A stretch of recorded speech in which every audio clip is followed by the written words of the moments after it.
देखा होगा, उसने कहा मैं अच्छी तरह पहचानता हूं, अबू लता है शायर जमान, अदीब दौरान, अबू लता मदीने का रहने वाला।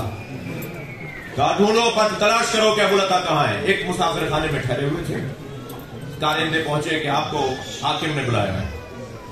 ये पहुंचे हाकिम के पास, कहा अबू लता बसरे में बगदाद में कैसे आए हो? कहा मैं जाती गरज से आया हूं। कहा जितने दिन रुकना है रोजाना दरबार में आओगे और एक गजल जरूर सुनाओगे। 3 दिन तक गजलें सुनता रहा। तीसरे दिन जब उसे वो कलाम सुनाओ जो तुमने बसरे में पढ़ा था, और तुम्हारे कलाम के बाद फिर महफिल खत्म हो गई थी कि इससे ऊंचा कलाम ही नहीं है, तो कहने लगे इसके बदले में दोगे क्या?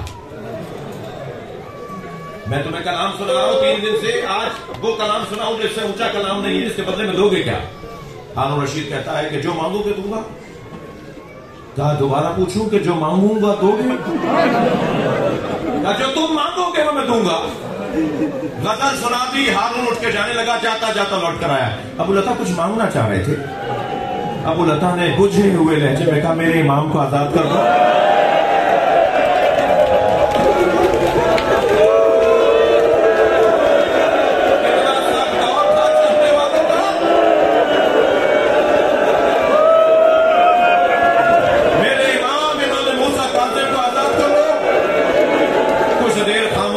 कहने लगा 2 दिन बाद जिंदान के दरवाजे पर आ जाना, 2 दिन के बाद अपने इमाम को जिंदान से जाके ले लेना। अबू लता, मैं रोने वालों से पूछ रहा हूं, अबू लता कितना खुश खुश अपने मुसाफिर खाने अपनी ज़ौजा और बच्चों के पास गए होंगे। मैंने इतने अरसे से शायरी की, मैंने इतने कलाम लिखे, आज मुझे कीमत वसूल हो गई, मेरी वजह से मेरा इमाम आजाद हो रहा है।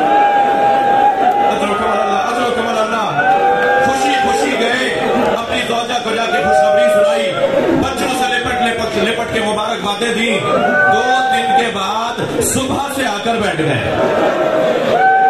जिंदान का दरवाजा खुलता है, कोई असीर लाया जाता है, कोई असीर छोड़ा जाता है, और हर मर्तबा जिंदान का दरवाजा खुलता था तो ये दौड़ के करीब जाके खड़े हो जाते थे। जैसे ही बाहर आएंगे हाथों का बोसा दूंगा, पैरों पे गिर के कहूंगा मौला बताइए पहले कहां चलेंगे? मदीने में आपकी बेटियां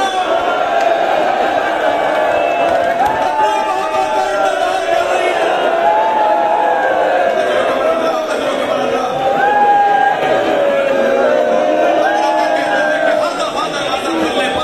आगे बढ़ के जाता था, दौड़ के जाता था, मगर कोई और आता था और किसी और को ले जाते थे।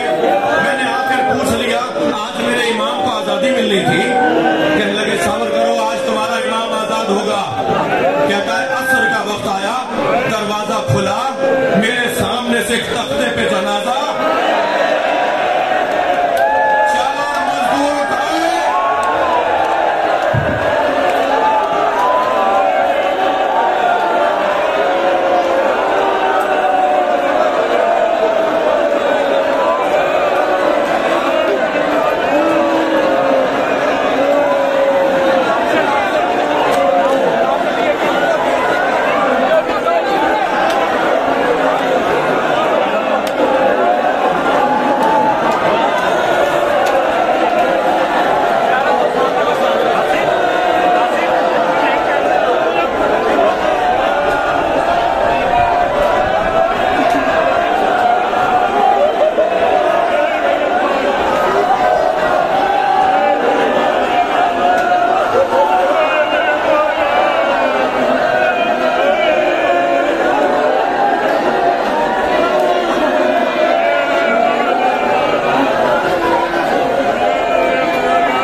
Come on!